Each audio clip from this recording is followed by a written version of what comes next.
Както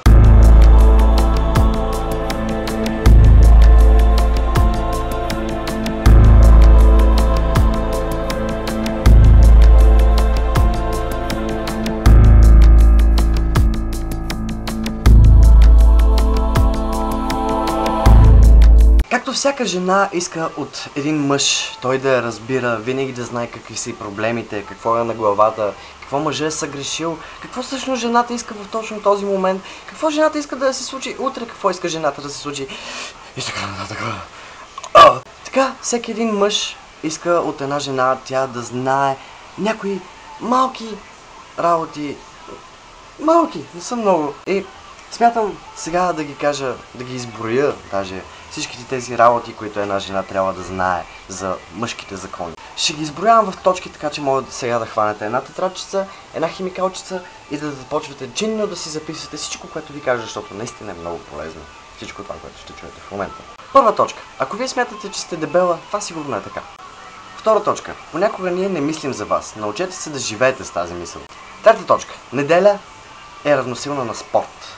Или стоене вкъщи, пред компютъра. Едно и също. Четвърта точка. Всяка дреха, която облечете, според нас ви стои идеално. Честно. Пета точка. Всяка жена, която е с изрязан сутиен и дълбоко деколте, губи правото си да се оплаква, че всеки мъж зяпа в гърдите й. Шеста точка.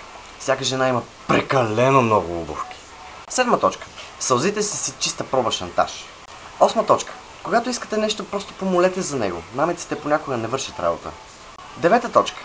Отбелязвайте годишнините на кухненския календар. Десета точка. И да, и не са абсолютно нормални отговори. 11 точка. Стоейки на две педи от туалетната чиния не е същото като да седиш върху нея.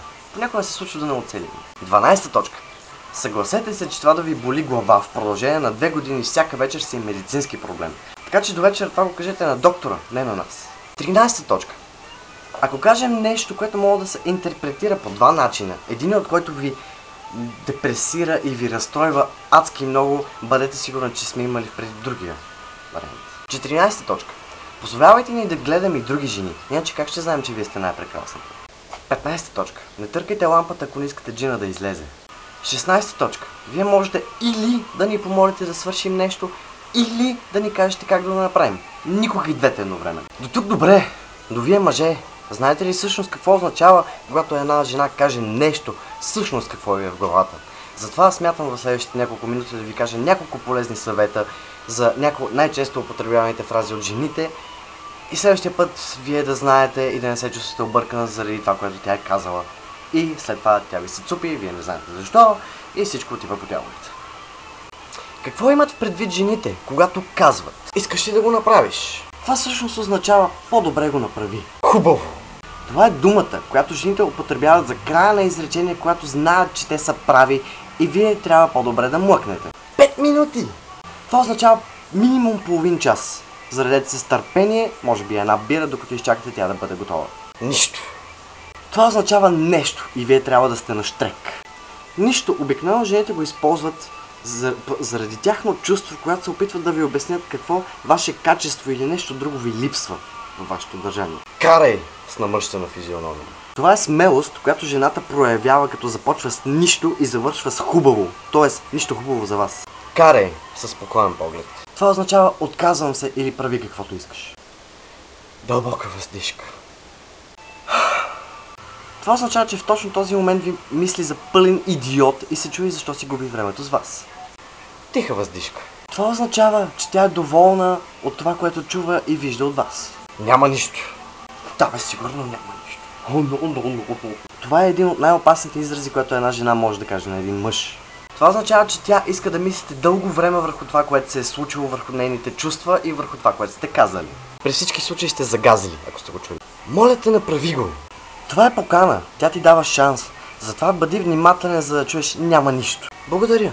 Тя ти благодари. Това е хубаво. Затова трябва тя да чуе от твоите уста пак заповядай. Благодаря ти много. Това е много по-различно от благодаря. Така че, когато една жена ти каже благодаря ти много, това означава, че си загазил много и се е засегнал много. Определено ще ти е много ядосана, затова не я питай как е, какво е, защо е и какво не е наред. А по-добре гледай да оправиш нещата.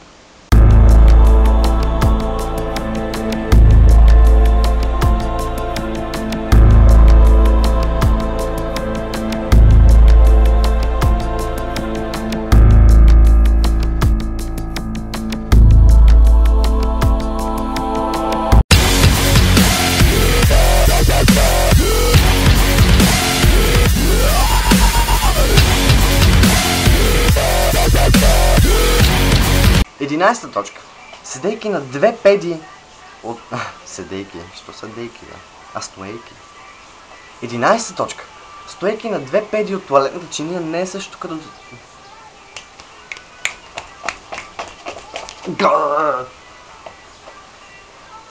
11 точка. Стоейки на две педи от...